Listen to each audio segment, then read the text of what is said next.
Good evening, ladies and gentlemen. Welcome to the 2021 Inaugural Reparations Virtual Public Lecture hosted by the Grenada National Reparations Commission in collaboration with the University of the West Indies Open Campus in Grenada and the UWI Center for Reparations Research. Tonight we have a packed program for you, and we have some very, very important information. It is Malcolm, Maurice, and the movement for reparations in Grenada. We are amplifying the role of our revolutionary sons in framing and shaping radical and revolutionary responses to systems of oppression and their dedication to Pan-Africanism and the global Black solidarity movement as an undergird of our movement toward reparatory justice for Grenada and the wider Caribbean.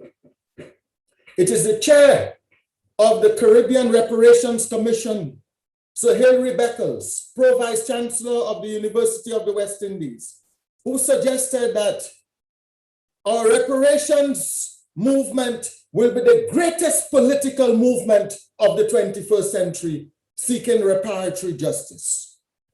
Looking at our economic development, our call for justice in terms of economic development, looking at the contradictions that have faced us with respect to nation building, looking at the impetus for building a new humanity, a search for community life that is unprecedented, a convergence of multiple ideas giving rise to reparatory justice. Tonight we have for you a distinguished panel, including His Excellency, Grenada's Ambassador to CARICOM, Arley Gill, who will share some remarks with us. We also have our distinguished feature speaker, Dr. Ron Daniels, who is president of the Institute of the Black World 21st Century, Convener, National African American Reparations Commission, New York, USA. We also have Dr. Nicole Philip Dow, head of the UWI Open Campus Grenada, as well as Deputy Chair of the Grenada National Reparations Commission. And we also have in the house, Mr. Earl Bousquet, who is the chairman of the St. Lucia National Reparations Committee and who is a journalist by profession. I say welcome to all of you tonight, all of you. I see 75 people on set. I say welcome to all of you, those in Grenada, those in the wider Caribbean, those in the diaspora, those in other parts of the world who have joined us for this inaugural lecture. It therefore gives me great pleasure to introduce to you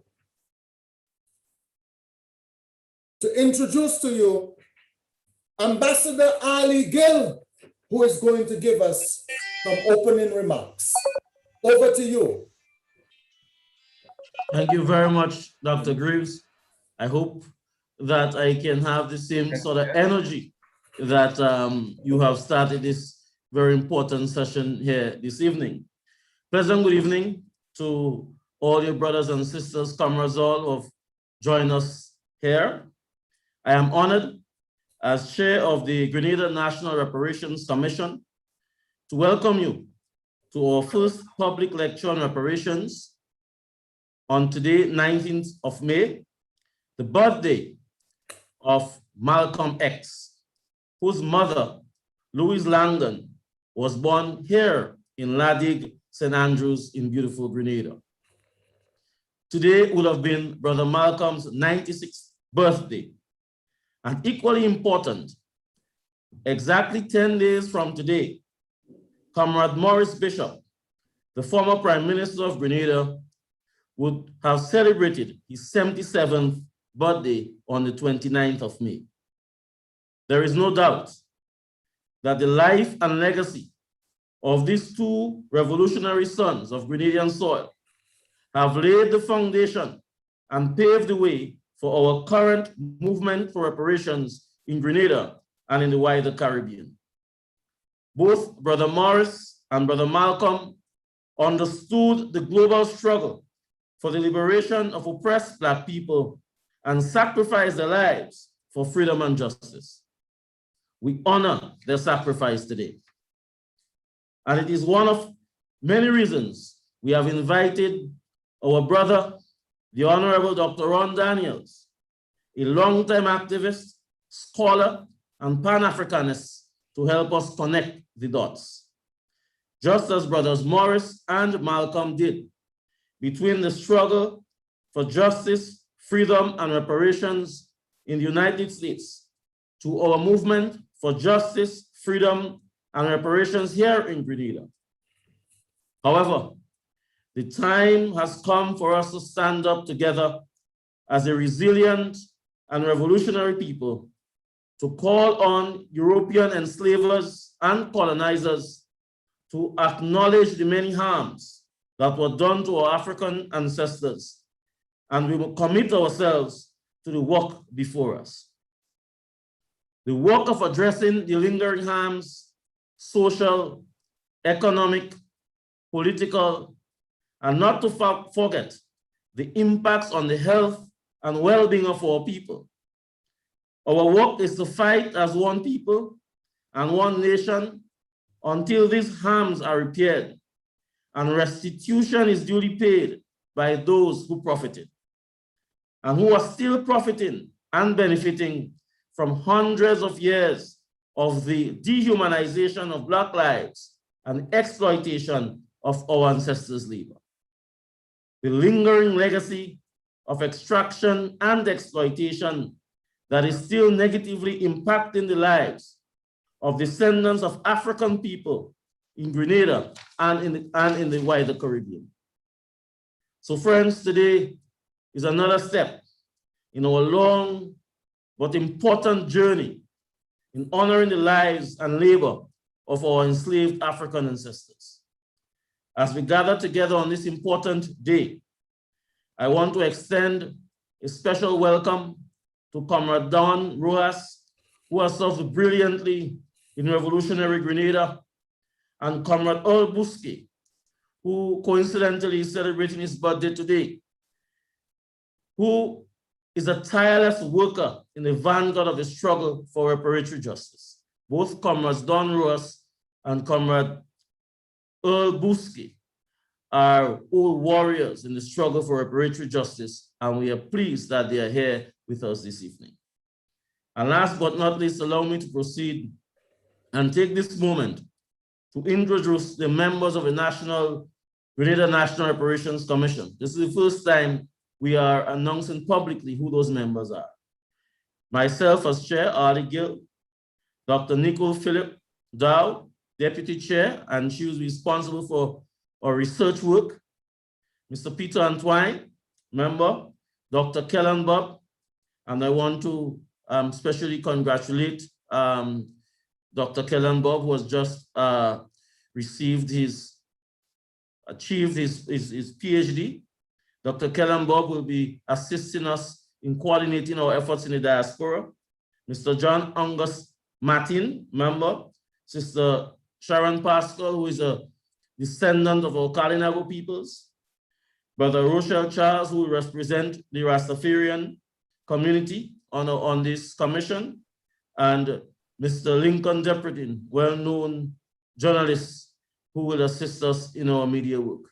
Now, this is just the core of the Reparations Commission, but we intend and our plan is to have several committees, and as such, we'll be asking persons to volunteer their time and expertise to assist us in carrying out different areas of work. So once again, I want to thank the persons who made themselves available to work as commissioners in the Grenada National Reparations Commission. Our work for justice will not be in vain. Forward ever, backward never. The struggle continues.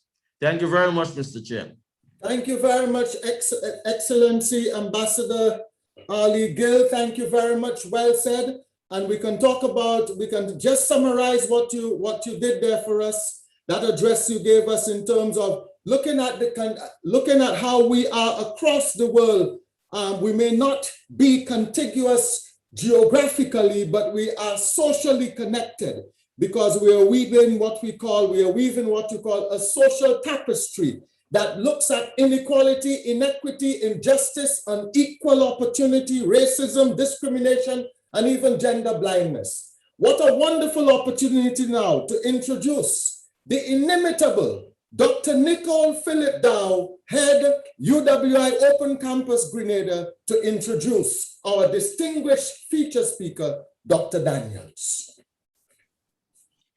Good evening, everyone, and welcome to this evening's proceedings.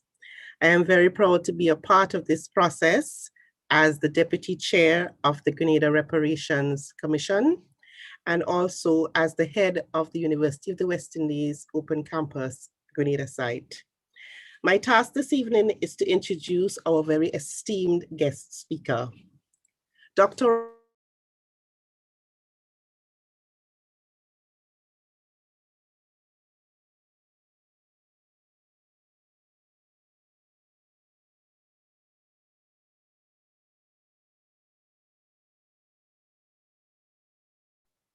Southern Regional Coordinator and Deputy Campaign Manager for the Jesse Jackson for President campaign in 1988. Dr. Daniels holds a BA in History from Youngstown State University, an MA in Political Science University, where he has taught courses in political science. From 1993 to 2005, Dr. Daniels served as the first African-American executive director of the Center for Constitutional Rights, the CCR. During his tenure, the CCR emerged as a major force fighting against police brutality and misconduct, church burnings, hate crimes, voter discrimination, and threats to civil liberties posed by the government's response to September 11, 2001 terrorist attack. In June 1995, Dr. Daniels led an African-American fact-finding and support mission to Haiti. As a result of this visit, the Haiti Support Project, HPS, was created to mobilize ongoing political and material support for the struggle for democracy and development in Haiti. This group has emerged as the leading African-American organization working to build a constituency for Haiti in the US. A prolific essayist and commentator, Dr. Daniels' column, Vantage Point, appears in numerous Black and progressive newspapers and websites nationwide. He is also the host of a weekly issued public affairs talk show, Vantage Point Radio, on WBAI 99.5 FM in New York. In 2019, Dr. Daniels published his first book, Still in This Journey, The Vision and Mission of Dr. Ron Daniels. In this book, Dr. Daniels focused on the vision, values, and philosophy behind his life's journey for justice. Dr. Daniels is the founder and president of the Institute for the Black World 21st Century, IBW, a progressive, African-centered, action-oriented resource center dedicated to empowering people of African descent and marginalized communities. As administrator for the National African American Reparations Commission, IBW has emerged as a leading organization within the United States and global reparations movement. The NAARC has devised a 10-point reparations program. It is a staunch supporter of H.R. 40, the congressional bill that will establish a national commission to study reparations proposals for African Americans. Dr. Daniels serves as the convener of the NAARC. Ladies and gentlemen, our guest speaker, Dr. Ron Daniels. Before we hear from our very esteemed guest speaker, the next voice you should be hearing would be from our beloved late Prime Minister, Maurice Bishop, whose birthday is not too far away. And he will The video is going to be from the Hunter College speech that he would have given, which was quite a phenomenal speech when it was delivered at that time. So we'll move over to that video now.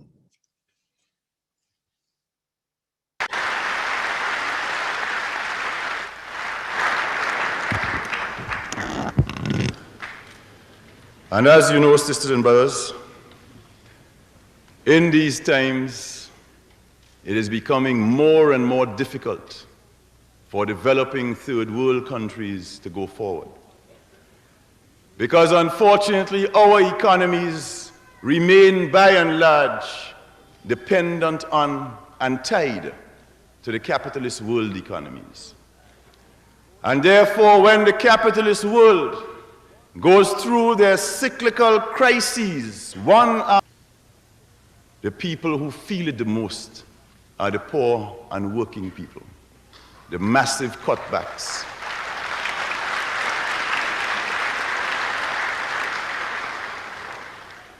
The massive cuts in social welfare. The cuts are not coming in the arms race. The cuts are not coming out of the arms budget. I understand the talk is to spend $3 trillion over 5 years. The mind boggles. That is the kind of money that is supposed to be consumed in arms.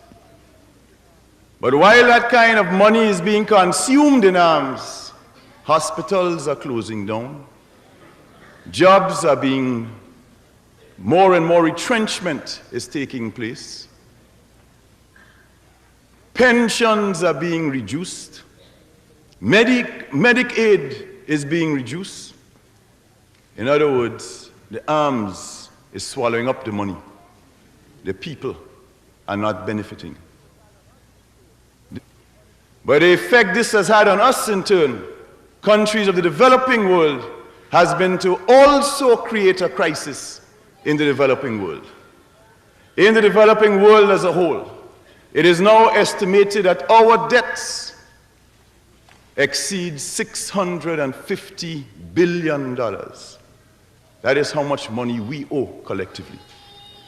Just servicing of debts alone is causing massive problems for the countries of the third world. Last year, $131 billion was spent on the countries of the third world in just servicing their debt, just paying the interest, not 1 cent back on the capital. And that took $131 billion. But on top of that, we are also discovering that it is becoming more and more difficult to engage in trade with the countries of the Western industrialized world. But even as they make it more difficult for us to trade with them, the whole question of aid, which at one time used to be regarded as a kind of duty that the developed capitalist world, the developed industrialized world had, if duty it was, that duty has virtually disappeared. Because the reality is that aid has also decreased quite dramatically for third world countries.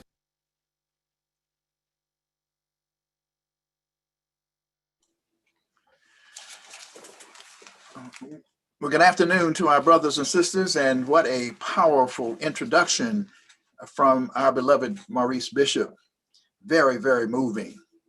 Our topic for today is Malcolm and Maurice and the movement for reparations in Grenada. It is my honor to just share some thoughts today on Malcolm X and Maurice Bishop on the occasion of the inaugural lecture, the very first lecture of the Grenada Reparations Commission on May 19th. How appropriate. The birthday of our Black Shining Prince, of El Haj Malik El Shabazz, of Omar Wali, of Malcolm X. First, let me quickly thank our esteemed ambassador, the Honorable Arley Gill, the chairman of the Grenada Reparations Commission. The introduction by Dr. Nicole Phillip Dow, the deputy commissioner, deputy chair, I'm sorry, of the Grenada Reparations Commission. That very energetic and powerful opening statement and moderation from our moderator, Dr. Damon Greaves, and of course, Earl Biscay, who is the veteran comrade chairman of the St. Lucia Reparations Commission. Let me also give a shout out to Yolande Cador, who is a daughter of Grenada, who helped to facilitate the invitation to which I am honored to present today. And already Don Rojas has been referenced, but we have to reference him again. We cannot reference Don Rojas sufficiently. He is a true revolutionary. He was the director of communications and for Maurice Bishop and much more. And indeed, in that capacity, he served him well and served. We got to know really about the Grenada Revolution through him in many respects. And so we honor him, we cherish him, and we shout out to his partner, Karen, who's been at his side for these many, many, many years, and all of his family who have really shared him with us. He is a true revolutionary. And he, in fact, is very instrumental even today, moving all around the Caribbean, interfacing with CARICOM, the Secretariat, and all of these entities. His influence is monumental. And so we are honored and delighted that he is the Director of Communications and International Relations for the Institute of the Black World 21st Century and shares in the administration of the National African American Reparations Commission. I'd like to also give a shout out, I think I saw her in the chat, our Ambassador Decima Williams. Earlier today, I saw an exchange of notes from Decima Williams, from Carlotta Scott. These are some maybe inside names, but Carlotta Scott, who was on the staff of Congressman Ronald V. Dellums, and of course, Barbara Lee, who is now the congressperson and having inherited that seat. And they were having an exchange, and it brought back memories of the Grenada, the U.S. Grenada Friendship Society, and also the work of Congressman Dellums, who was a staunch defender of the Grenada Revolution, and the work that we shared in that regard. So I just want to give a shout out to all of those who I hope are tuned in. And also on this occasion, you know, it is said in the African world that women are the rock. They are the rock of our society. They are the rock, really, also of the revolution, of the Black freedom struggle, the Black liberation movement. When the women move, the world moves in terms of their vision, their courage. And so we have to give a shout out to Ma Bish, Alametta Bishop, of course, the mother of Maurice Bishop, and much more, because that's why they call her Ma Bish. And also, it's already been referenced, Louise Little, the mother of Malcolm, and a daughter of Grenada. Interesting enough, these two great giants, these seminal, iconic figures, come from families whose mothers and fathers were engaged in the struggle for Black liberation, for Black freedom. And as it relates to these two great women, they both suffered indignities. They all suffered great pain and great loss. So we honor them. We give them a tribute, a shout out for their courage and their vision. And we know that they are with us this afternoon as well. I bring greetings from the National African American Reparations Commission and the Institute of the Black World 21st Century, as has already been referenced. I also have to bring greetings from Congresswoman Sheila Jackson Lee.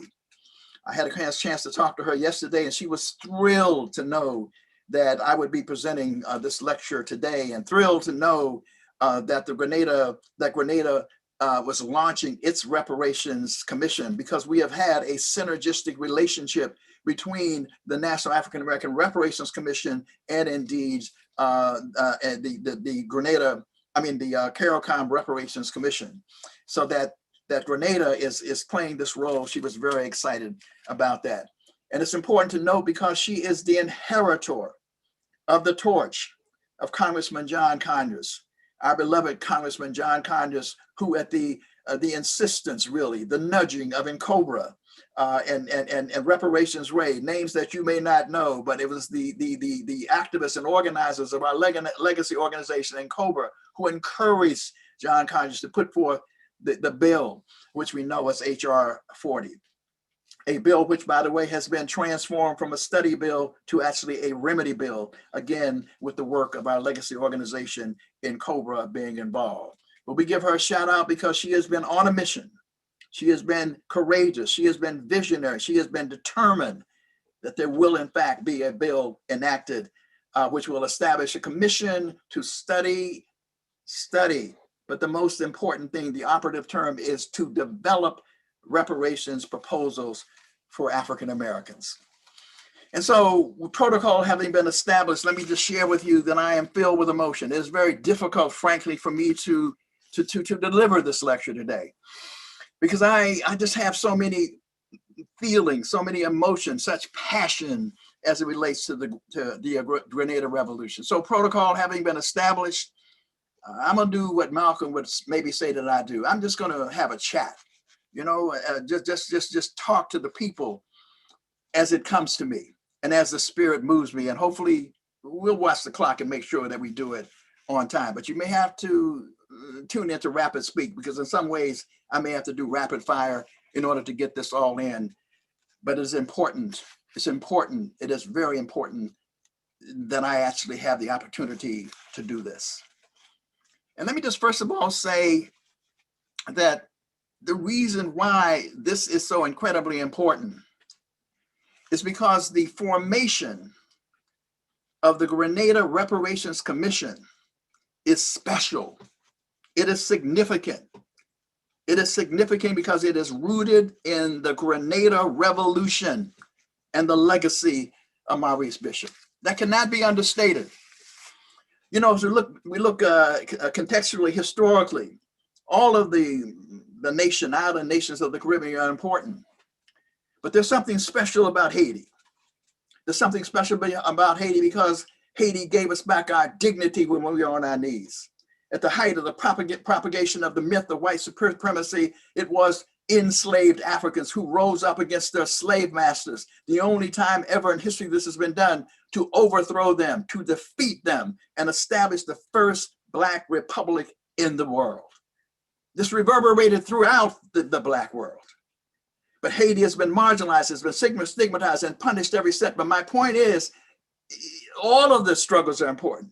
We revere Queen Nanny in Jamaica and all those who fought as Maroons and so forth. But there's something special about Haiti and the need for us to liberate Haiti because of its special contribution. And so it is today that I argue the same applies for Grenada and for the Grenada Revolution and for the Grenada Reparations Commission. Allow me for a minute to just indulge a few reflections in order to help make my point. As a young Pan-Africanist in the United States, as we were coming into our own as young Pan-Africanists, we were becoming aware increasingly of developments throughout the world. We heard about the apartheid regime in South Africa, the brutal, ruthless regime in South Africa.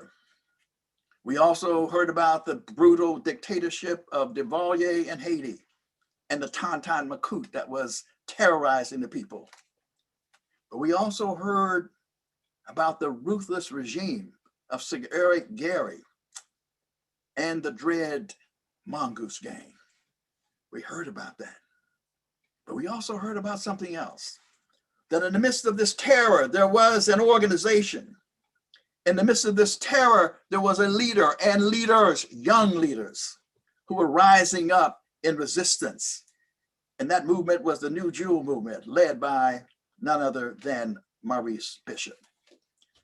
In 1972, we, and I was one of the founders of it, the first African Liberation Day USA. The first time in the United States of America that Black people rallied together on May 25th to express our solidarity with the liberation movements in Africa. And as we organized, it was incredibly inspirational to know that in Canada and Montreal and cities like that, Toronto people rallied with us. But we also heard that in the Caribbean on that day, hundreds mobilized also in Grenada under the leadership of the New Gill movement. And we took note of that as an important signal that something was stirring in the Caribbean of significance and power. Let me also say that as young Pan-Africanists, We were also in some ways following in the footsteps of the architects, the founders of Pan-Africanism. We recall Martin R. Delaney writing a book called Search for a Place. It is important to note that Pan-Africanism did not arise in Africa. It arose in the diaspora as the sons and daughters of Africa, alienated from their homeland, were searching for a place. In the United States of America, the debate about whether to stay here, whether to immigrate, to migrate, or to go back, these were vigorous debates, and Delaney was searching for a place. Others were also searching for a place, whether it was Wilmot Blyden or Henry Sylvester Williams or Padmore, C.R.L. James or Du Bois, or indeed Marcus Garvey, the greatest mass organizer that Black people have ever seen. There was this sense that in the diaspora, we had to find a place, a home that was illustrative of true humanity and justice. Pan-Africanism, therefore, was born in the diaspora. And we as young Pan-Africanists were also in our own way debating to stay and organize in the US, to go to Africa, or to find some place where there was a symbol of what was possible. And our first aspirations, our first thought went to Guyana, the first country I ever went to. There, out of the United States of America, my very first journey out of this country was to Guyana. And it was to Guyana at the invitation of UC Quayana of Askria. And it was there to come and to see, as we thought at that time, a Black nation, a Black president, a Black prime minister in the person of Lyndon Forbes Sansom Burnham. And I recall us walking down the street, and among those who came in that delegation were people like Ilambe Brath and Sonny Abubadika Carson and Viola Plummer and Barbara Ann Tier, the founder of the National Black Theater. We were just walking down the street. We were so proud to be in a Black country with a Black president, mistakenly so, because really not a Black country. I don't say that negatively, but it was a misapplication, our misunderstanding. And yet we were looking for a place. And so people began to do farming and going to the frontier and helping to build a road. There were all kinds of projects, some of which are coming out of Malcolm X Liberation University under the leadership of Owusu Sadoki, as he was then called. But again, our hopes and aspirations were frustrated because the Guyana, the cooperative republic that we had so much hope for, faltered. It failed. Ignominiously and deadly in the jungles where Jim Jones had people sipping poison and dying in a way that was utterly disastrous. And so that search for a place was really frustrated. It was a sense of disappointment. But we continued our search. We continued the search. And we remembered this island nation called Grenada. Some things had been stirring there in Grenada. A revolution had taken place where the young revolutionaries in the New Jewel movement had confronted the forces of Sir Eric Gary and the Mongoose Gang. And they had established a new regime.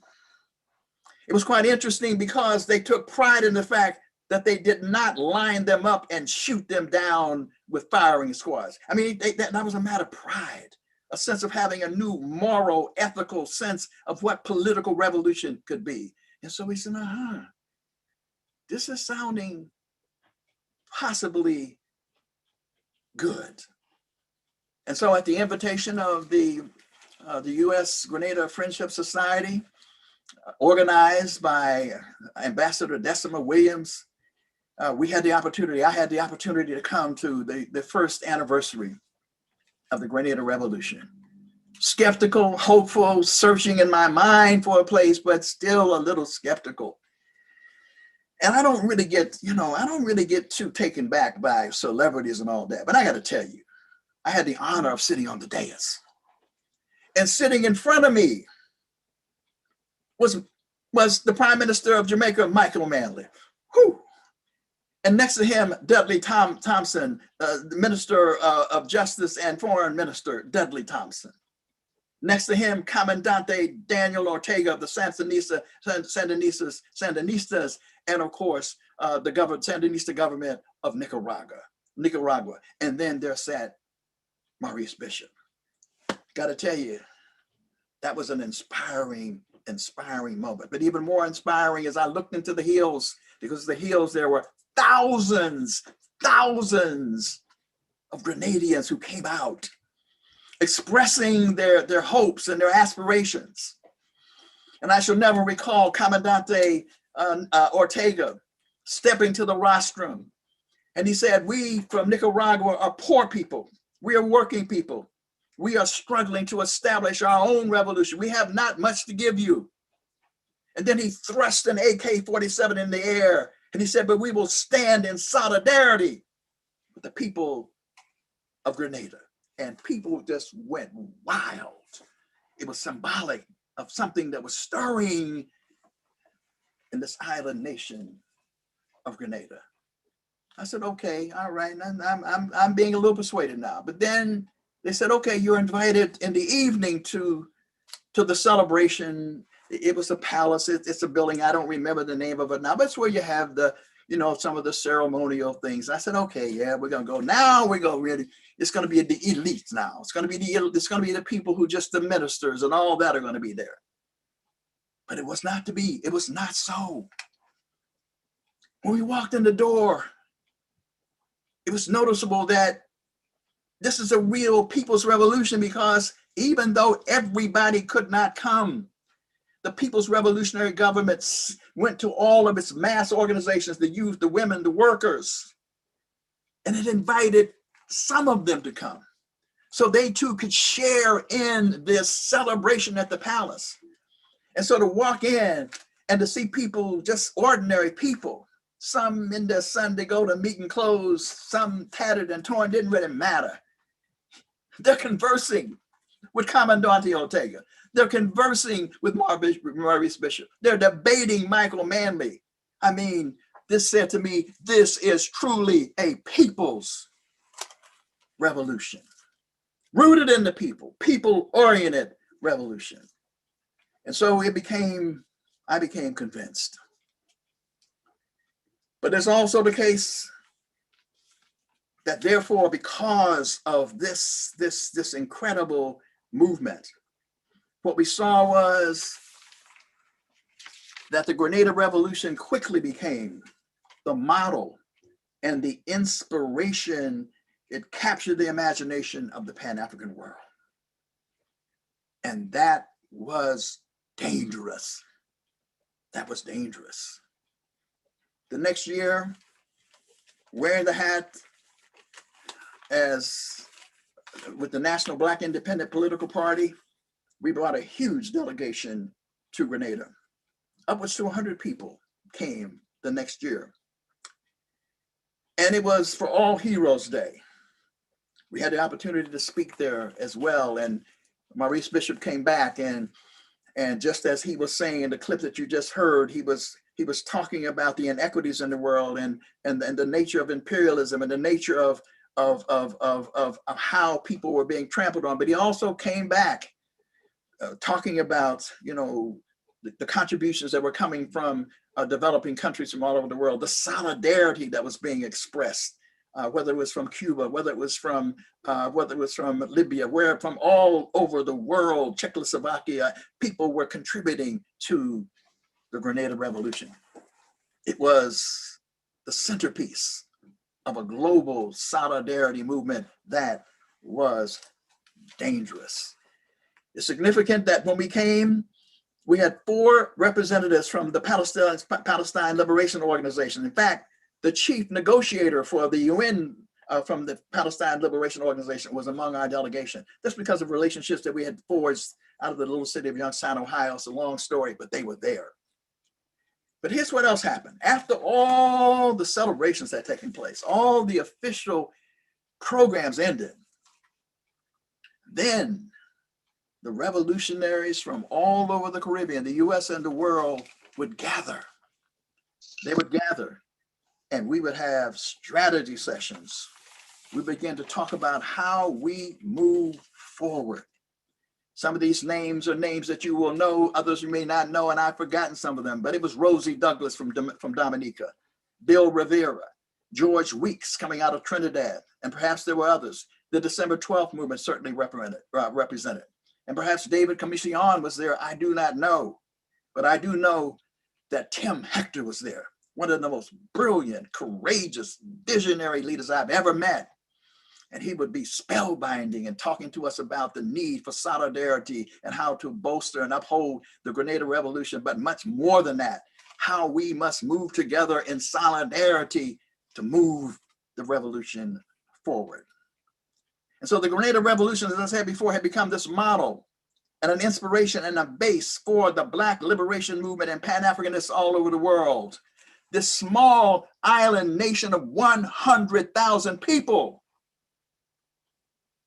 had become the source of a global movement. And as you recall, as I said before in the clip from Hunter College, Maurice Bishop was going around the country, around the world, spreading the news about the Grenada Revolution, the People's Revolutionary Government, if you will. He talked about the disparities. He talked about the way in which the common people of the world have been trampled on and underdeveloped. Walter Rodney said underdeveloped after the theft of wealth from our people, the underdevelopment of our people, and the loss of development opportunities that existed. He talked about, in effect, the mess that had been created by the former slave masters, colonial slave masters, and of course, the process of colonialism and neo-colonialism. He talked about cleaning up the mess. This is the lesson really that I draw from my reflections, that the Grenada Revolution was significant, was unique. Therefore, as we gather today, sisters and brothers, to the people of Grenada and beyond, the Grenada Reparations Commission and the people of Grenada have a sacred duty to play a leading role in the global struggle for reparatory justice. It is not sentimental. My reflections, but these are not sentimental. This is political in nature in terms of the mission before us. The destruction of the Grenada Revolution left a hole in the heart and soul and minds and people of Grenada and revolutionaries around the world.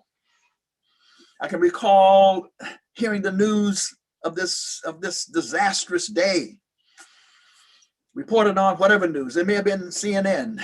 Ronald Walters, one of our leading political figures, was on one line, and Damu Smith was on another line, and Carl Llewellyn, and we were hearing about what was happening. And we were crying. We were on the floor crying like babies because we knew that something dastardly had occurred. And what a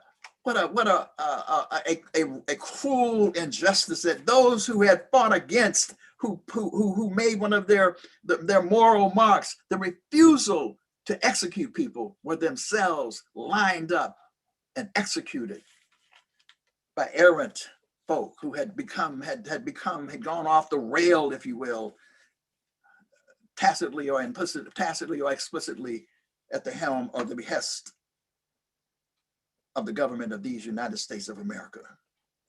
Because this small island nation of 100,000 people, the world, Reagan was trembling. He was terrified that the message that was reverberating from Grenada would in fact lead to an overturn of capitalism and imperialism in the US and beyond, that it was a powerful force that had to be disrupted. But we know that truth crushed the earth will rise again, don't we? Yes, truth crushed the earth will rise again. And it is in that context that we say that the Grenada Commission is again significant and special. After I present, I'm aware of the clip that's going to be played after I get finished. Malcolm X is talking about the whole need for the organization of African-American unity. He's talking also about the nature of imperialism, the nature of of the utter destruction of Black folk all around the world, and why we must unite. We must unite, he said, to have our collective power to reach out to Africa, the Caribbean. He said we need an organization of African American unity. He said to fight for human rights, by any means necessary. It is interesting that he used the word human rights because Professor Hilary Beckles, who unquestionably is the global public spokesperson, the global public intellectual, who is in fact masterful in leading the global reparations movement. There's none other like him. He is a gift from God to us, and the ancestors from no doubt Malcolm and Maurice imbued and inside of his body as he goes around the world talking about reparations. And among the things that he says, and has already been cited, he said that he has proclaimed that reparations is the human rights struggle of the 21st century. The human rights struggle of the 21st century.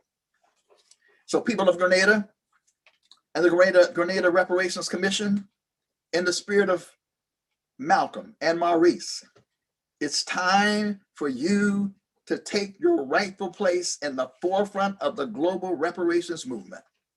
That's right. Sounding the motto that has already been sounded.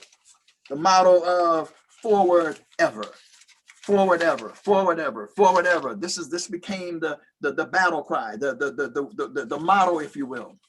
Forward ever to demand, if you will, the repair and healing of victims of Native genocide and of Native genocide in the Caribbean as well as in the US.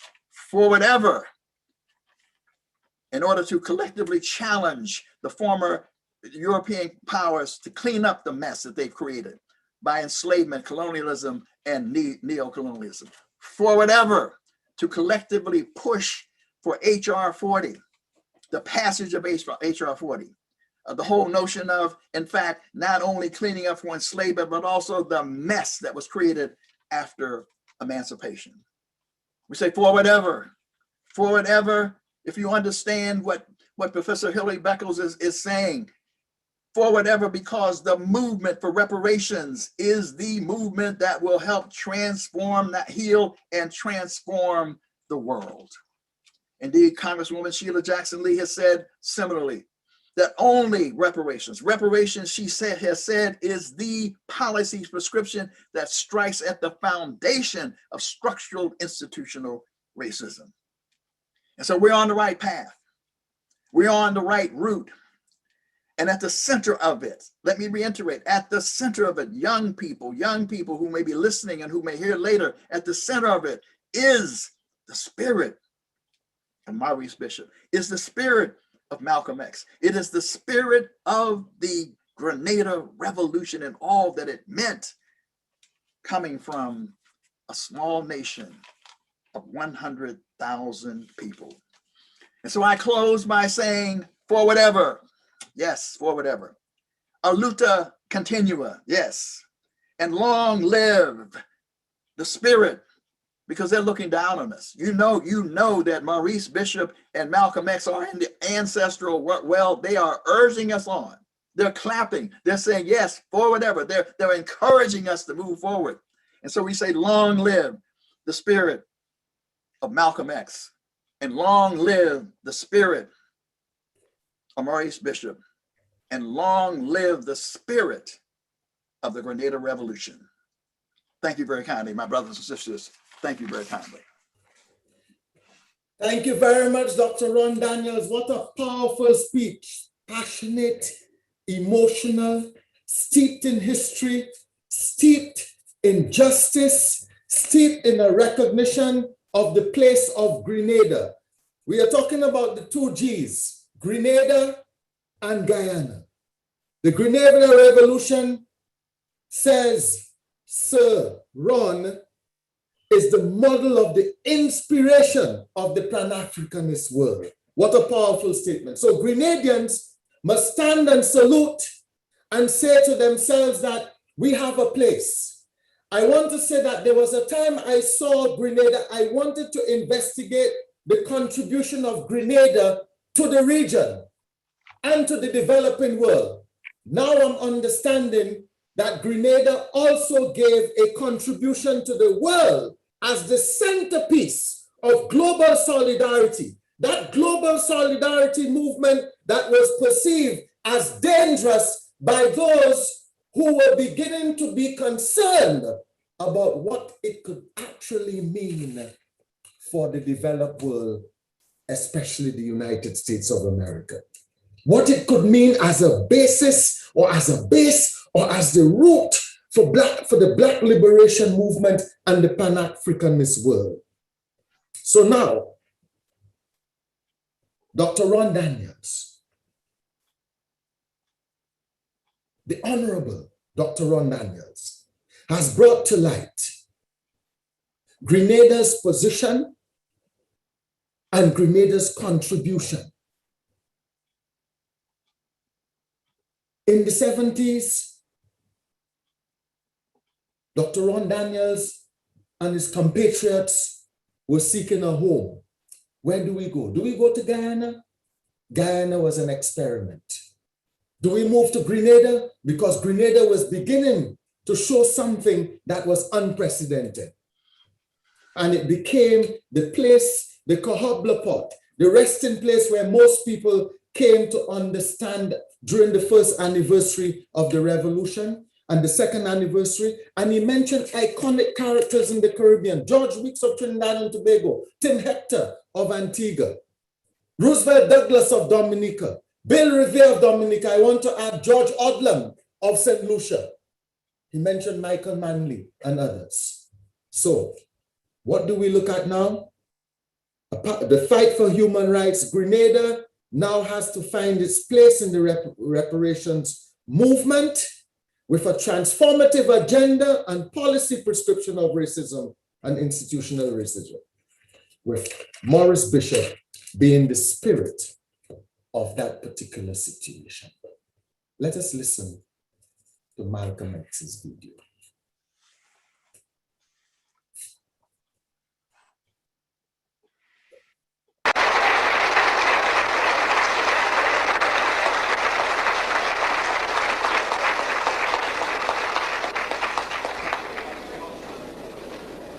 Assalamu alaikum.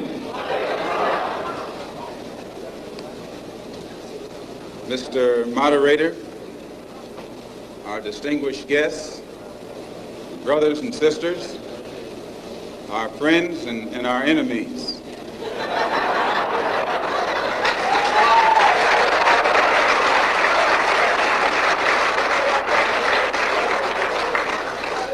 Everybody is here. As many of you know, last March, when it was announced that I was no longer in the Black Muslim movement, it was pointed out that it was my intention to work among the 22 million non-Muslim Afro-Americans and to try and form some type of organization or create a situation where the young people, our young people, the students and others, could study the problems of our people for a period of time and then come up with a new analysis and give us some new ideas and some new suggestions as to how to approach a problem that too many other people had been playing around with for too long. And that we would have some kind of meeting and determine at a later date whether to form a black nationalist party or a black nationalist army.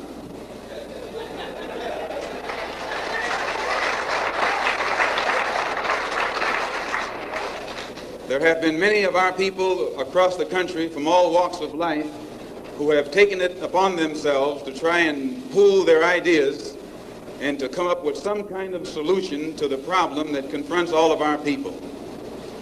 And tonight we are here to try and get an understanding of what it is they've come up with. Also, recently, when I was blessed to make a trip or a pilgrimage, a religious pilgrimage to the holy city of Mecca, where I met many people from all over the world, plus spent many weeks in Africa, trying to broaden my own scope and get more of an open mind to look at the problem as it actually is, one of the things that I realized, and I realized this even before going over there, was that our African brothers have gained their independence faster than you and I here in America have. They've also gained recognition and respect as human beings much faster than you and I. Just 10 years ago on the African continent, our people were colonized. They were suffering all forms of colonization, oppression, exploitation, degradation, humiliation, discrimination, and every other kind of Asian. And in a short time, they have gained more independence, more recognition, more respect as human beings than you and I have. And you and I live in a country which is supposed to be the citadel of education, freedom, justice, democracy, and all of those other pretty sounding words. So it was our intention to try and find out what was our African brothers doing to get results so that you and I could study what they had done and perhaps gain from that study or benefit from their experiences. And my traveling over there was designed to help to find out how. One of the first things that the independent African nations did was to form an organization called the Organization of African Unity. The purpose of our Organization of Afro-American Unity, which has the same aim and objective, to fight whoever gets in our way.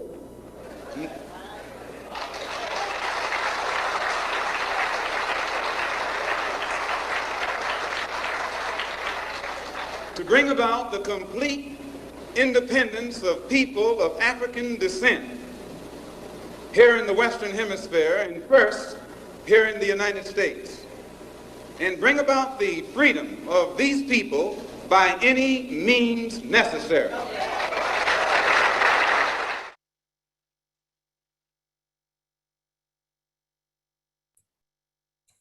By any means necessary. Human rights, equality, equity, justice.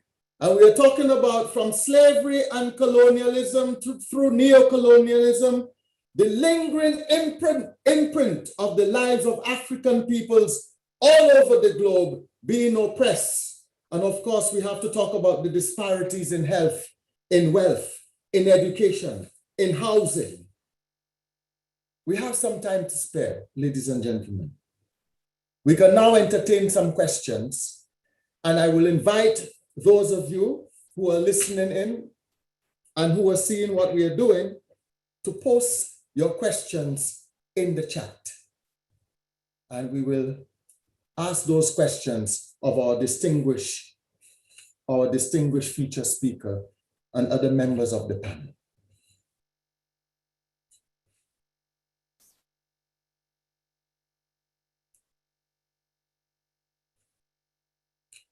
So we are talking about the Black Lives Matter movement. We're talking about the global movement in terms of reparations.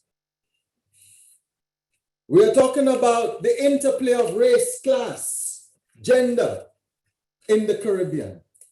All of these situations moving into what we call a particular social construction of our reality, becoming the dominant source of our rivalry. What are the internal conditions? What are the external conditions? What of the color paradigm? What of the ethnic paradigm?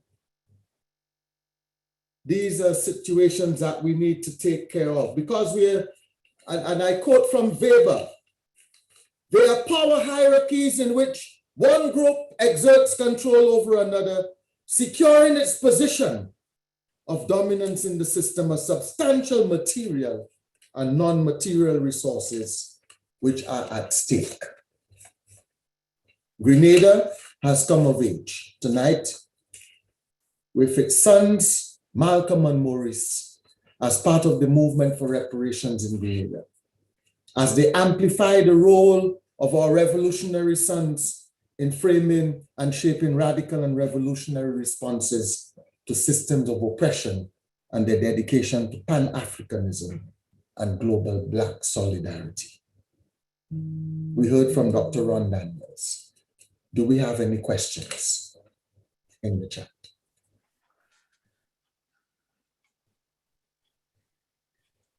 I think I saw a question.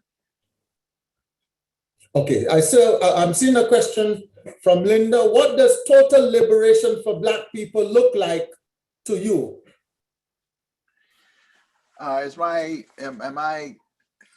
on unmute? Okay, here we go. Yeah. Well, I think one of the things that I think is very clear is that we're not reducing. I've never heard anyone reduce reparations to a check. In the United States of America, there's a way in which the white nationalists, white power, retrograde forces want to, sort of demean reparations by saying it's about a check. And by the way, that does not mean that individuals may not be deserving of what we might call a direct payment. In fact, today, the House Judiciary Committee had a hearing for survivors of the Tulsa massacre 100 years ago. There are, I don't know how many survivors, 3 or so survivors over 100 years old. They would certainly be eligible for and should receive direct payments. However, we all know, and this is being said over and over again, there is no amount of money that could pay for the enormous theft of wealth from Black people. It just cannot be. So it's not about payment in that regard. But it is about healing our communities. It is about repairing our communities. And certainly Professor Hilary Beckles has talked about this in developmental terms. And as we look at the 10-point program of the CARICOM Reparations Commission and the 10-point program of the National African American Reparations Commission, you see developmental concepts. The notion of how do you deal with having independent healthcare systems, land, economic development, those things that accrue to a community, if you will. So community benefits become very, very crucial. But the final thing I want to say is that we should not at all think of reparations as some kind of reform or reparations as some kind of less than revolutionary idea. Because when Congresswoman Sheila Jackson Lee says that reparations strikes at the foundation of structural institutional racism, what that means is, as we begin to talk about the kinds of solutions that have to be made in order to repair the damage, they will strain and stretch and ultimately crack the capitalist system. It cannot survive in the face of the kind of human rights onslaught, positively speaking, that Professor Hilary Beckles is talking about and that we, I think, collectively should be talking about. So the definition, it seems to me, can be found in many respects in the CARICOM 10-point program, as in the 10-point program that is articulated by the National African American Reparations Commission. You go to the website ibw21.org, ibw21.org, and Don Rojas, Comandante Don Rojas, has put together the most extensive online reparations resource center in the world. And included there, you will find both really the CARICOM Reparations Commission's program as well as the National African American Reparations Commission's program. Thank you very much, Dr. Ron Daniels. I want you to comment on this, Dr. Ron Daniels. I think it's from Sir Hilary. He says that you have given an insightful and rousing address, and we must revisit and locate the Grenada Revolution in its rightful place in the reparations movement. What is your comment on that? Well, I think that was a part of what I was attempting to do through my reflections. I mean, it's not, it's each generation, as Fagnon said, must discover its mission, fulfill it, or betray it. I think we make a mistake. Those of us who are elders in the movement now, if we presume that this generation really is aware of all that has gone before us. And so that's why I wanted to trace my reflections of what was evolving in the 60s and the 70s, and just how central and how important the Grenada Revolution was. Because again, the values that were being articulated, the people-based value, very consistent with Martin Luther King's notion of a people-oriented, person-oriented society, and the way in which that really gravitated and grabbed and the imagination of the Grenada people. But of course, it also meant that up against that was coming a strong, I mean, here you have the power of the United States of America. And just as you talked about Haiti, it's a good example. I mean, they surrounded Haiti. You know, they wanted to make sure that Haiti failed. They did not want the example of Haiti to succeed. And so therefore, and there was a question in the chat about who owes reparations. I think it was 100 million francs were extracted from Haiti in order to pay reparations to the former colonial power, the enslaving power. And so the lesson here is that the Grenada Revolution is special, therefore, and it is special, therefore, because what it says is that if we ground our work in the people, among the masses, and we study that history, then that should percolate throughout the Caribbean, it should percolate throughout the world. But we should always uphold the Grenada Revolution because it was unique. It happened. It was in Grenada that we had this revolution that was crushed. But again, truth crushed the earth, will rise again. And we must make sure that it rises again. So I think that is the point that I was trying to make through much.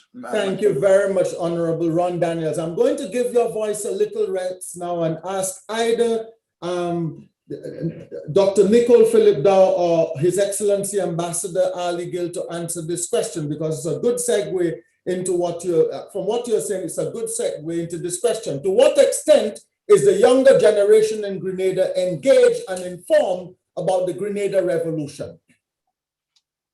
Would Ambassador Arley Gill or Dr. Nicole Philip Dow shed some light on this question, please? I would shed a little bit of light on it. It's a vexing question. And as a historian, I get very passionate of the lack of information that young people have about the Grenada Revolution. Unfortunately, and it's not just the Grenada Revolution, it's Grenada's history in general. For some strange and unknown reason, we have hidden our history under a bushel, and our young people are not aware of the work and the contributions of their ancestors. I remember while I was teaching at TAMCC, one of our lecturers made a point of walking around with a picture of Bishop, and there were a couple of students who did not know who that was. And it really brought home the fact that the students do not know. The other issue is recent history is sometimes very difficult to speak about because persons are still alive and because there are so many wounds from the Grenada Revolution, especially the way that the Grenada Revolution ended. But despite all of that, it is our responsibility to let our young people know the truth, the good, the bad, and the ugly. They have to know it. It is their story. It is about their country. So it is our responsibility to actually let them know.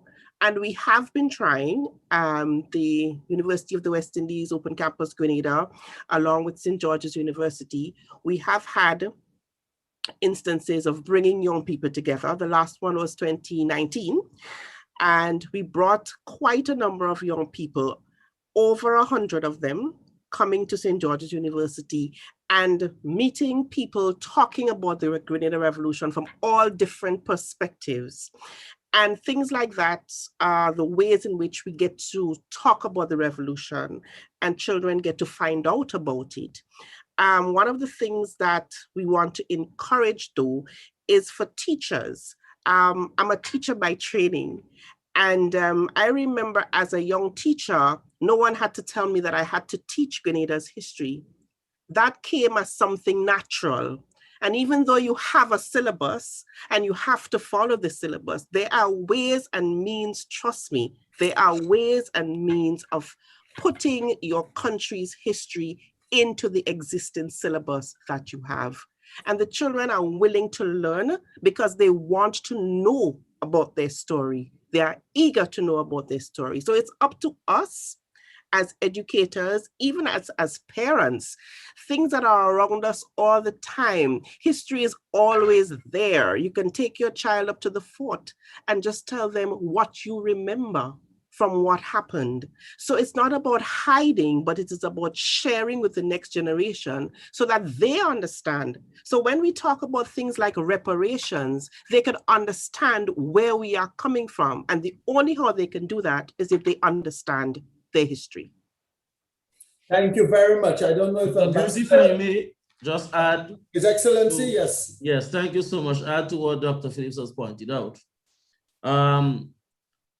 I will take the perspective of what I refer to as conscious political leadership.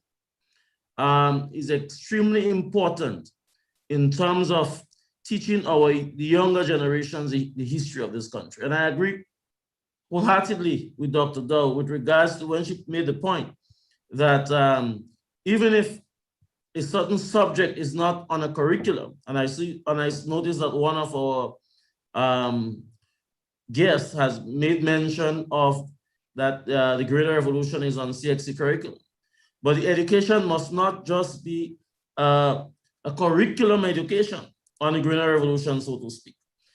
But I believe, one, there must be conscious political leadership with regards to ensuring that our history is taught to younger generations. One, it saddens me that today Grenada does not have a museum of the history of the Greater Revolution.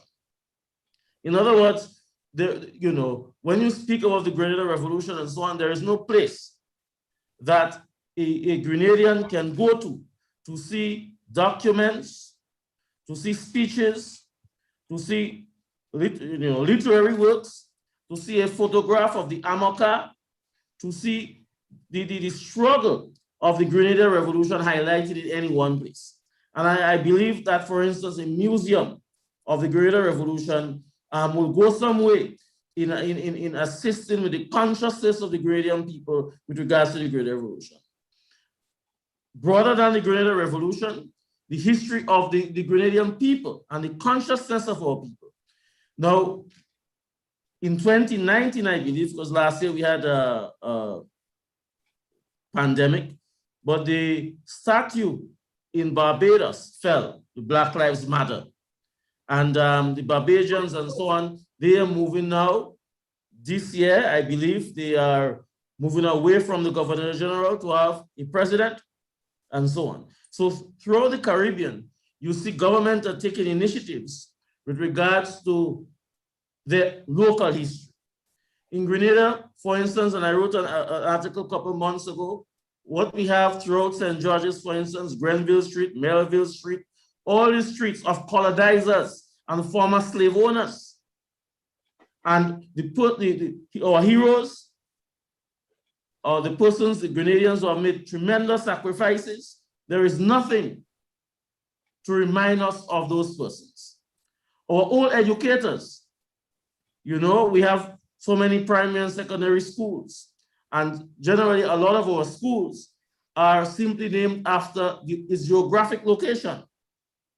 But we have outstanding Grenadians like Mr. Hudson Macfield, Mr. Victor Ashby, Mr. Cressy Julian, the Alexander from McDonald College, teachers and so on who have sacrificed 30 and 40 years and so on.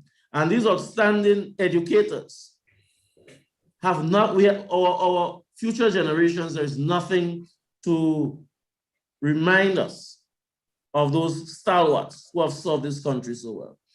And also to not just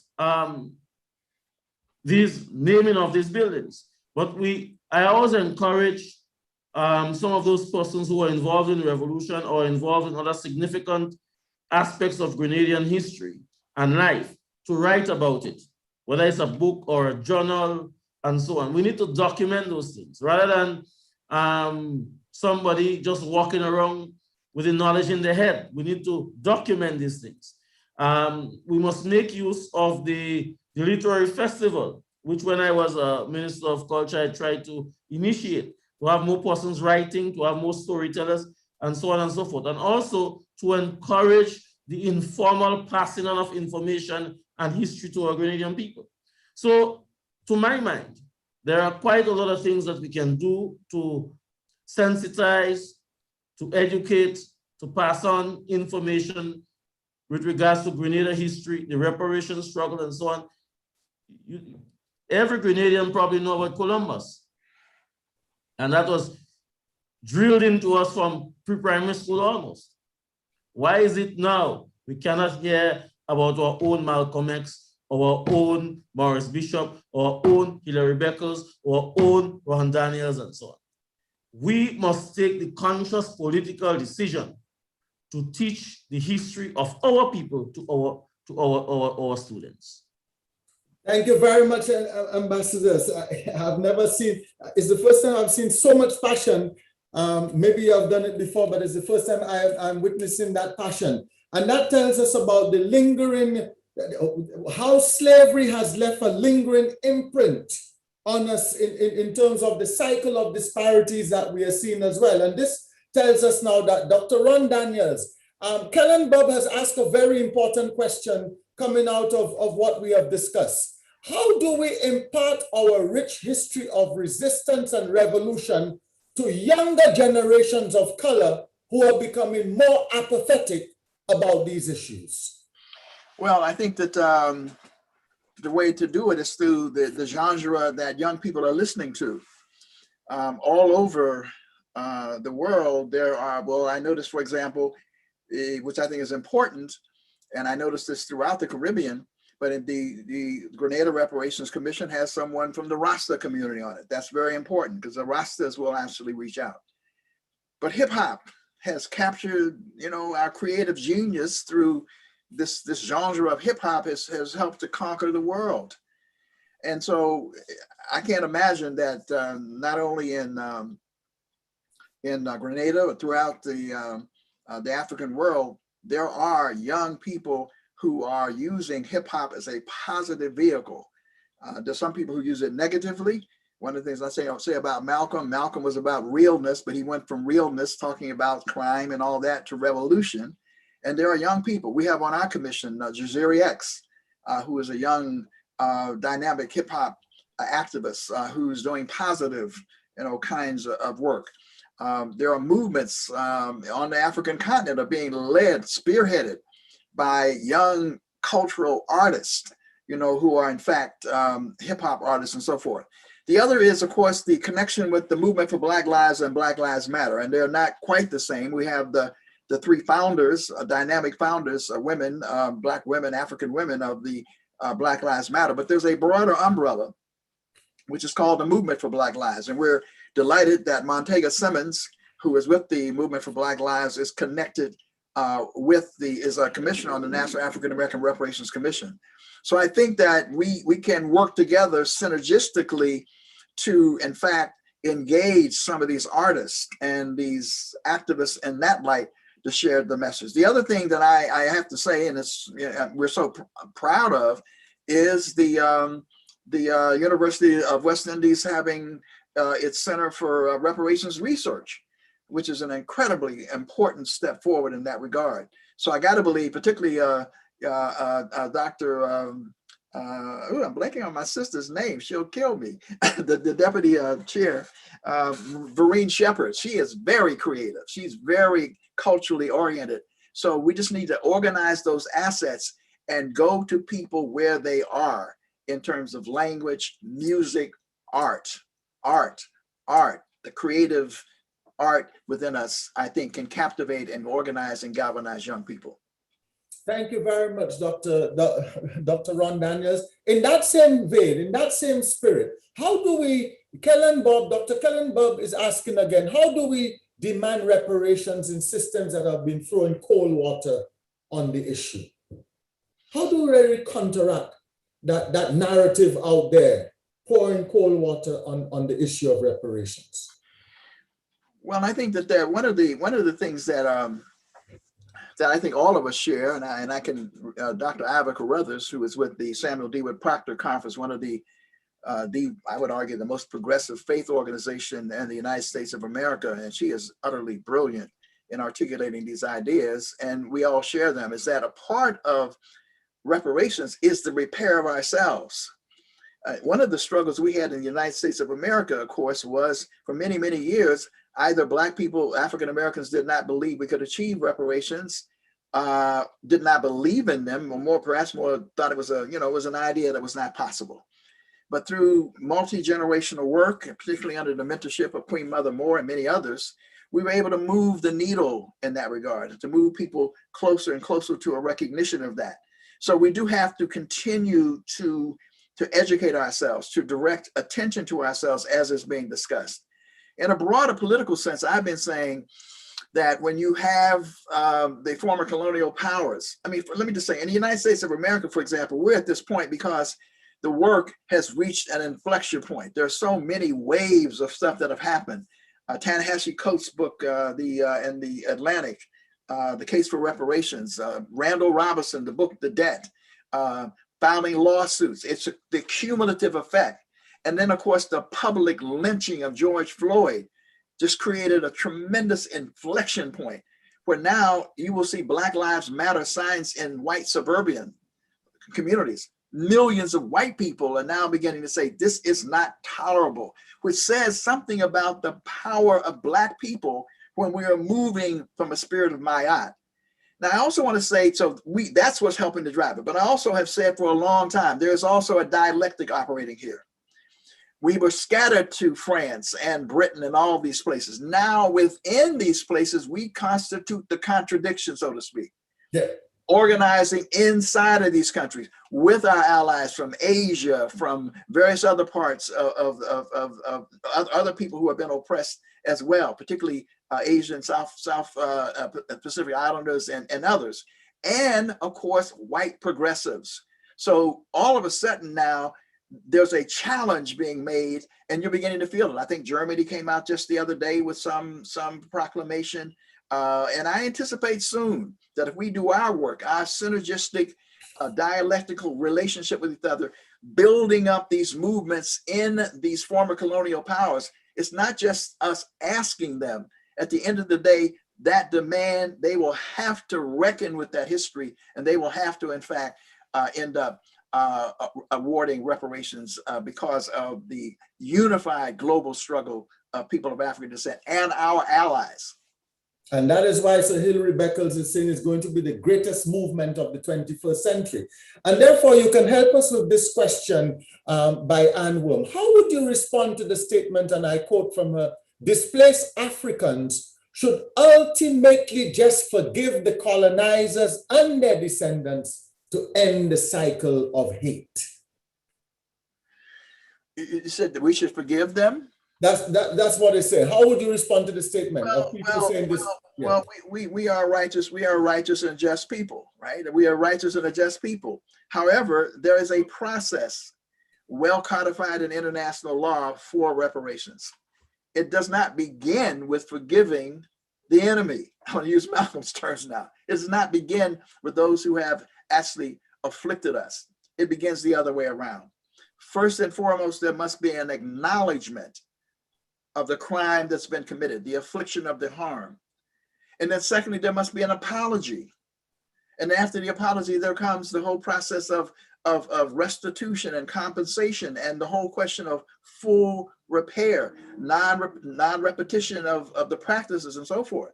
So yes, we are prepared to forgive. We are prepared to reconcile, but the reconciliation comes at the end of the process, not at the beginning of the process. And let me just, I have to say this in this regard. There are some people particularly, and I hope we're not as Black people buying into this notion that we're this poor suffering, you know, the resiliency after the attack on the church in South Carolina, where Dylan Roof went in and killed those people. And some people, you know, say, I forgive them. And then people were just saying, oh, how beautiful and how resilient African people are, how forgiving we are. Well, Fignon would say that that's not good. Our revolutionary psychologists would say that is not good. You should not be, that is passing on the trauma.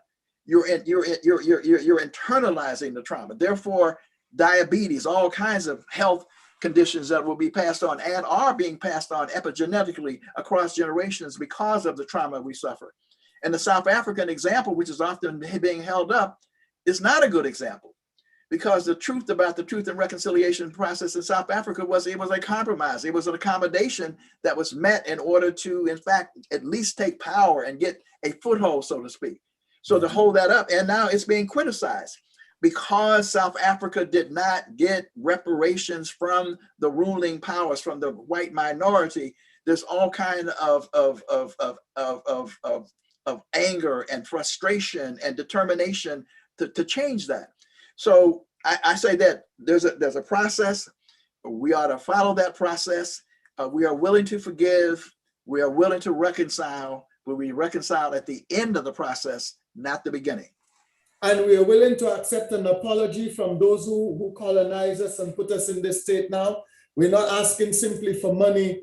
We're not asking for money, but we want people to understand that or to recognize that our progress or our development projects in the region and beyond were disrupted. That was disrupted. We are simply saying, listen, you put us in a position where we could not do certain things because we were disrupted. We are now saying that we need you to recognize that because of that process, something has to happen. This is a good way to ask the question, to suggest that one of the problems of the reparations narrative is that there's a perception that it is all about dispensing money to individuals. Dr. Ron Daniels, what are some of the multiple ways in which reparations can be imagined?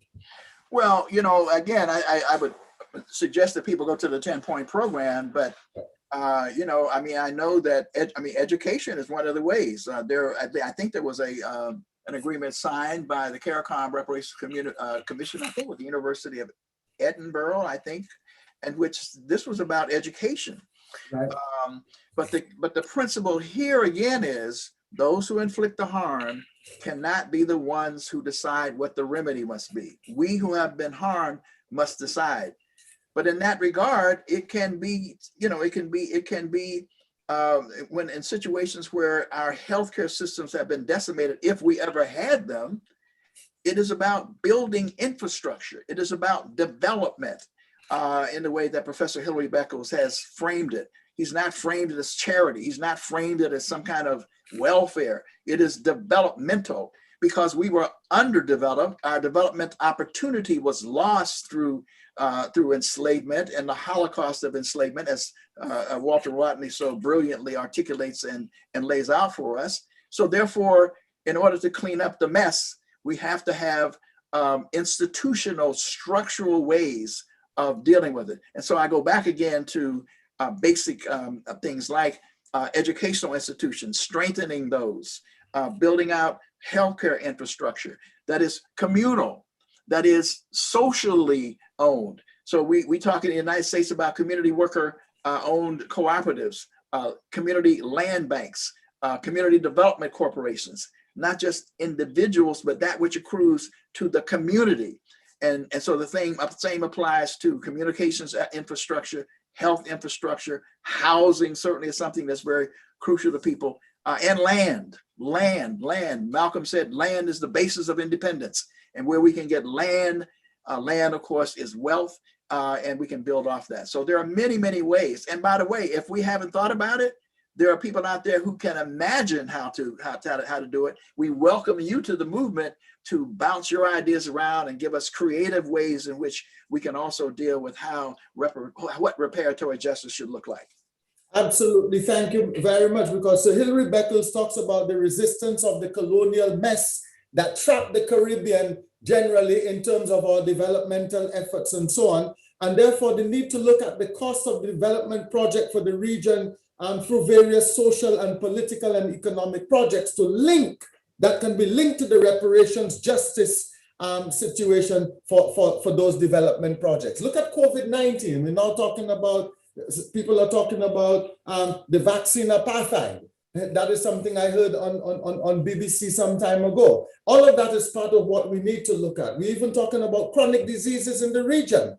We know it's a deficit, it's a health deficit of slavery in terms of what we now have in our DNAs and how we have to begin to look at that situation within the region. Your comment, Dr. Daniels. Let me also comment on this. The other thing that it does, and by the way, and there was something put in the chat with a salute to Prime Minister Maya Motley. Yeah. Because the other thing that's possible is beginning to put together implementing Garvey's vision. For example, we should not be isolated either. I mean, so as we struggle for reparations and we are able to get resources why don't we have our own airlines? Why is it that, you know, people going to Africa have to go through France and all over the place because we do not have our own airlines? Why can't we build steamship lines? Why can't we build the trade between our various Black economies, so to speak, within the context of the world? Obviously, we have to interface with the world, but we can do it from the base of strength. Because the other thing that's happening is, and the other reason, quite frankly, why reparations becomes important in terms of decolonizing the mind. Dr. Leonard Jeffries often says, one of our great, I call him our paramount chief, he says, we must actually decolonize the African mind, because if not, you know, or as Carter G. Woodson talked about it, the miseducation of the Negro, which is the earliest subject that we're talking about. I can recall and was very honored 2 years ago to be able to have been the keynote speaker for the Watch Night service in Antigua. But while I was there, the same subject kept coming up over and over and over again. Education, education, education. We must do that education independently, but just as the ambassador is saying, we must break through so that our governments, our public systems of education are educating us about ourselves and not educating us about the Europeans and the glory of them. And that becomes an incredible part of the process. But the reason why that also becomes important is because if we have to build confidence that we can govern, confidence that we can in fact build systems. Africa, Du Bois said, is the richest continent on the face of the earth. There is no reason why any African anywhere should be suffering, but we do not control the assets, the enormous assets of the motherland. So a reparatory justice movement should see ourselves not sort of separating ourselves, but how do we begin to aggregate our resources in such a way that has us emerge as a righteous, and I use the word righteous, global Black power, righteous global Black power that uses our power with righteousness and justice, as opposed to in an avaricious way in which we find the capitalist and imperialist systems. Absolutely. Our good friend, Dr. Wendy Grenade, lecturer at Cavill Campus, Barbados, would say to us that the reparations movement would look like a strategy of disrupting the disruption, so we can get back on track. And here, therefore, in disrupting this disruption, I believe that Damian Dublin is asking a very important question. How can we counteract the deliberate psychological propaganda through the corporate media that is orchestrated and ever refined to demonize the Grenada, Haitian, and Cuban revolutions? Well, one of the things that is so valuable now is that we do have alternatives to the mainstream media. Those are and that is through, again, you know, we're delighted to have the University of West Indies television, for example, but also the social media. Social media has emerged, and of course, you know, we need to find all kinds of mediums, but we do need our own independent media, which is another reason why reparations becomes incredibly important. People have podcasts now that have millions of people following them through podcasts. And so the movement for Black Lives Matter, and this younger generation has certainly taught us that there are alternative means of getting the word out that does not rely on the mainstream media. So I just think it's a matter of, in all instances, you know, looking to some of these young geniuses, and there are older geniuses too, for that matter. I mean, I'm being drugged into the 21st century by my team, which I appreciate, because that's not an excuse now. There are alternative means. But on the other hand, you know, it's not just about what happens on social media, because people can get addicted to just being on social media.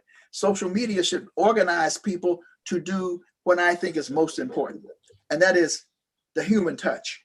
I think we as an African people are a feeling people. We're an emotive people. And in fact, it may well be the case with human beings, period, that there's something about our ability to touch each other, to feel each other, that becomes important.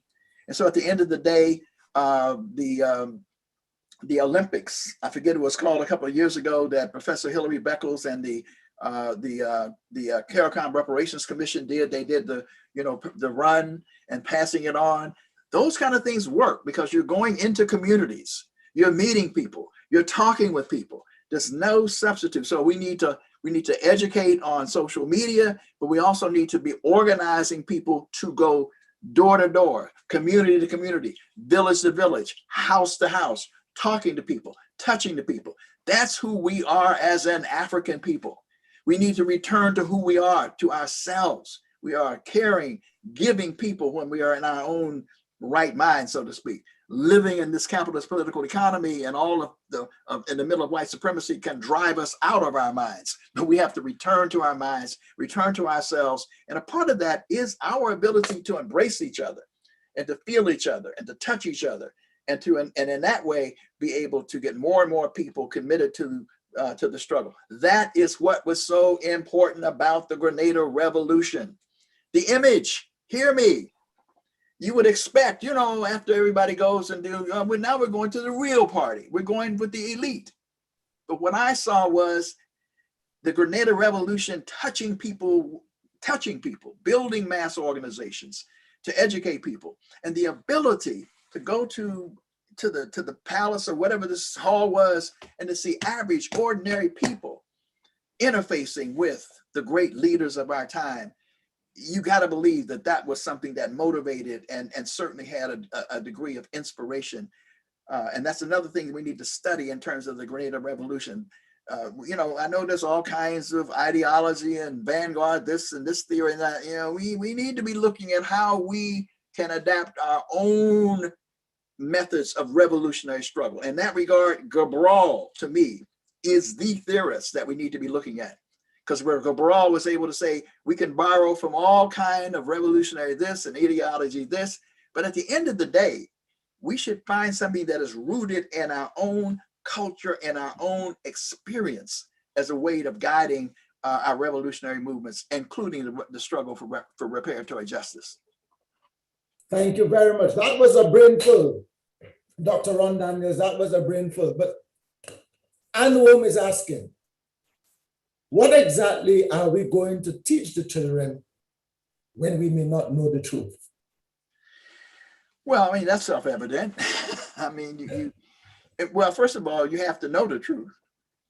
And so you must educate yourself. You must learn. And by the way, this is the other thing. People have gifts. And this is the great gift of Professor Sir Hilary Beckles. He is an incredible storyteller. He can tell a story. He can weave the narrative. He is political, yes, but he has a way of telling the story. And so we need to master narrative, being able to tell the story in language and popular language. And that's the other thing I think is incredibly important, because those of us who are revolutionaries sometimes want to just speak revolutionary talk. You know, we gonna fight against capitalism, imperialism, and and all of that. People say, well, what the hell are you talking about? Now, I don't understand what you're saying. Fignon in that is very helpful. Fignon said, the people will teach us how to teach them. So if in fact we are organizing in a community and the people are not listening, it may well be because we are not speaking to them in a language that they understand. Or they may also want to, you know, I mean, people have heard everything, people coming and going, and they've been hither and thither, but they may also want to test you. What is your staying power? After the book or two that you just got finished reading and spouting, are you really going to stay here in this community and struggle with us and relate to us? Or will you just sort of be absent and you can go back with your privilege and go back to being doctor, lawyer, dentist, or whatever it is? So I think first, that's why, again, the University of the West Indies Center for Reparations Research is important, and other entities like that can help us get the word out. Videos are incredibly important. Can we get videos out? Can we get books that are written in language where young people can see themselves and hear themselves? So I know we have the ability to do that. After all, we're the descendants of Imhotep. There's nothing that we cannot do as being the descendants of the world's first multi-genius. So we have the capacity to do that, the various resources. We have a sister on the National African American Reparations Commission, Sister Nkechi Taifa, for example. She's written, I was talking to her the other day, she wrote some early storybooks, children's books. She's going to be rewriting those books because she has in mind the need to get to our young people's minds. And so that gift is here. And by the way, that gift is also in the prisons. particularly in the United States of America. I mean, that's one of the things that we learned from Malcolm X. I mean, my God, this brilliance. You know, I mean, it's not that we're dumb. It's not we can't learn. That brilliance is there. He went into to college and he turned it into a university. He read every book in the library and mastered every word in the dictionary. Right. So we have that brilliance. And so therefore we just have to capture it and utilize it. And that means confidence. We have to have confidence that we can do this, and we can do this. It does not mean that victory is, I mean, again, I can recall Damu Smith saying that day, I was reciting this to someone the other day. He said, Ron, because we were really deeply wounded by what was happening with the execution and the destruction of the Grenada Revolution. And I said, well, maybe something will happen. And he said, Ron, he said, no, this may take 25 years to recover from this.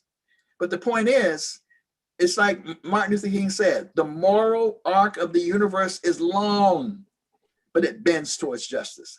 My proposition is that we have to help bend it towards justice. And so now here we are, again, with the Grenada Revolution.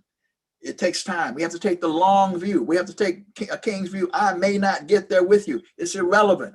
The struggle for reparations is not whether or not I get reparated. It is whether or not my ancestors will be vindicated and validated for the struggle that they in fact suffered in order to make it possible for us to be here today. That's what we talk about when we do libations. Let us not make libations a ceremony. Let's make libation a real thing in terms of keeping the memory of Malcolm alive, keeping the memory of Maurice alive, and bringing their power and their spirit into these spaces in order to guide us to victory. Thank you very much. Invoking the spirits of Malcolm X and Maurice Bishop. I want to turn our attention to Dr. Daniels, if you would permit me to ask Mr. Earl Buskey, Comrade Earl Buskey, to take us through a few points in regard to the CRC 10-point plan and the regional schools reparations lecture series that St. Lucia has undertaken in terms of history to schools. So, Earl, are you there? Comrade, yes, I am. Yes, I am. Your turn at the console. Yes, thank you. And it is certainly a pleasure to be here this evening. I have to do that very quickly. Yes, and that is that the 10-point plan actually mentions and addresses most of the issues that we have been discussing this evening. And I would urge everyone listening in the Caribbean, Grenada, and around the world, and all of the platforms this evening to take some time off. It addresses everything from the need for an apology to the importance of establishing museums and answering most of the questions that came up in the chat room that were not responded to because of time. But clearly the 10-point plan, which was established and approved by CARICOM in 2013, continues to be that blueprint which is going to guide us through the time from now to when we get reparations, hopefully, as our chair, Professor Sir Hilary Beckles has pointed out, hopefully within the 21st century, most of us even more positively looking towards the first half of the 21st century. But in relation to the regional lecture series, I wanted to draw everyone's attention to the fact that the St. Lucia National Reparations Committee and the Center for Reparations Research of the University of the West Indies have for the past 10 months or so been coordinating an annual monthly series of reparations and history lectures directly to schools.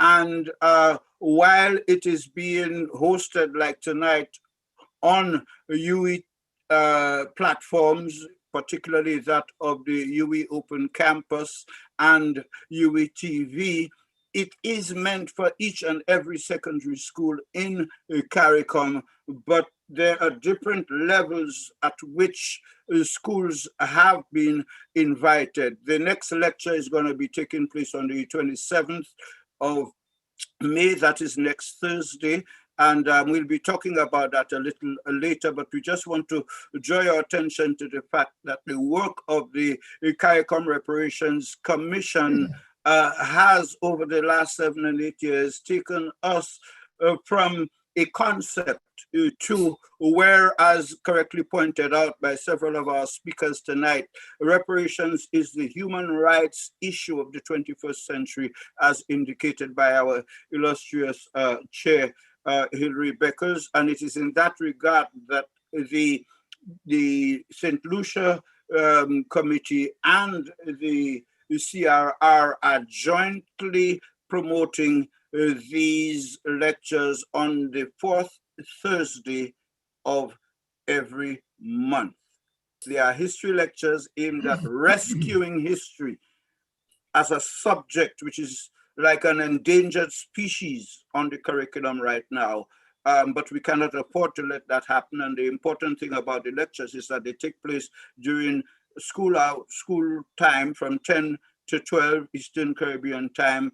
And they are also followed beyond the schools by platforms and participants around the world, thanks to the World Wide Web. I just wanted to make these 2 points. I'll be back with you later. Thank you very much. Thank you very much, Comrade Earl Bousquet. And now time is against us. It's now 8:53, which means we have approximately 7 minutes left to wrap up this program. And I would like to call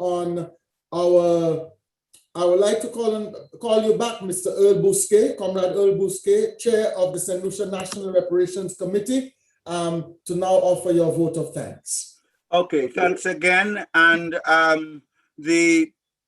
like I said, it has been a pleasure, as you will have heard from my presentation recently. I wanted to start the end by pointing out that the month of May has been pregnant with dates of recognition, from May 5th being African World Heritage Day, May 18th, yesterday, Haiti Flag Day, honoring the adoption of the Haitian national flag following the defeat of Napoleon Bonaparte's French army and 3 European armies, in fact, by the Haitian revolutionaries. Then today, May 19th, of course, Malcolm X a birthday, but it also is the birthday of Ho Chi Minh of Vietnam. And today also marks the date on which Jose Marti, the Cuban leader, died in battle in 1885. So just some dates to share with you. Later this month, May 21st, is going to be the observance of Bob Marley's death. May 25th is African Liberation Day, but also George Floyd's death anniversary, 1 year since George Floyd was killed, and that's coming up on May the 25th. May 28th marks the unfortunate dissolution of the West Indies Federation in 1962. May 29, as we've heard, is Maurice Bishop's birthday. And I want you to make a note that on May 30th, the Grenada National Reparations Commission and the UWI Open Campus Grenada will sponsor a very important webinar on Caribbean indigenous people. So it is my duty and honor this evening to say thanks to all that's happened. Thanks for all that's happened, and to all who made it happen, a near impossible task. But since nothing is impossible until tried, I will try to do my best within the limits of time and raw materials provided. Nothing we did, heard, and said in the past 2 hours would have been possible without the Grenada National Reparations Commission, the UWI Open Campus Grenada Unit, the Institute for the Black World 21st Century, and the National African American Reparations Commission. And we would not have been that much better informed about the multiple interrelationships between Malcolm and Maurice without the major new inputs by Brother Ron Daniels. And those who thought we knew all about Brother Ron would not have been that much more informed had we not heard from the head of the Grenada unit of UE Open Campus, Dr. Nicole Philip Dow, we would not have been better informed and more convinced about the seriousness of and the immense contributions from the Grenada National Reparations Commission without those assurances and reassurances from Senator Ambassador Arley Gill. And from what we've seen from the blockbuster inaugural webinar this evening, we are sure that the Grenada Commission has just started. I also know that a lot happened that you would not have known would have been done by Brother Carlton Peter Antoine, also a member of the commission, and we would not have been threaded through this evening's proceedings without the perfect execution by the moderator, Brother Dr. Damien Greaves, who very few of you will know is also a former elected parliamentarian, a former cabinet minister, and get ready for it, a very popular national calypsonian. You only saw a little bit of him this evening. But none of this would have been possible without IBW 21's technical and coordinating team, starting with Kyle Penniman, who we could not see, but without whom we could not have seen each other or anything this evening. And also the team, Shakima Williams, our timekeeper, Luis Romain, our chatroom monitor, Tiana Stowers, Tiffany Barbola, and Grenada's own son of the soil, and Maurice Bishop's press secretary, my good friend, Don Rojas. We also thank UETV Global, which broadcast this evening's event to the whole wide world. It now remains for me to thank all who logged on and participated this evening, including the UWI Vice Chancellor, Sir Hilary Beckers, for his active, though invisible, participation, the chair of the Dominica National Reparations Committee, Ambassador Damien Dublin, as well as the former Secretary General of the Association of Caribbean States, Honorable Ambassador Dr. June Suma, and others who contributed, from Ann Worm to my old friend Lincoln Toro Depradine, my old friends Robert Ferguson and Peter David, and so many of you. So finally, we also want to thank this evening, most important, Maurice and Malcolm's mothers for delivering them when they did.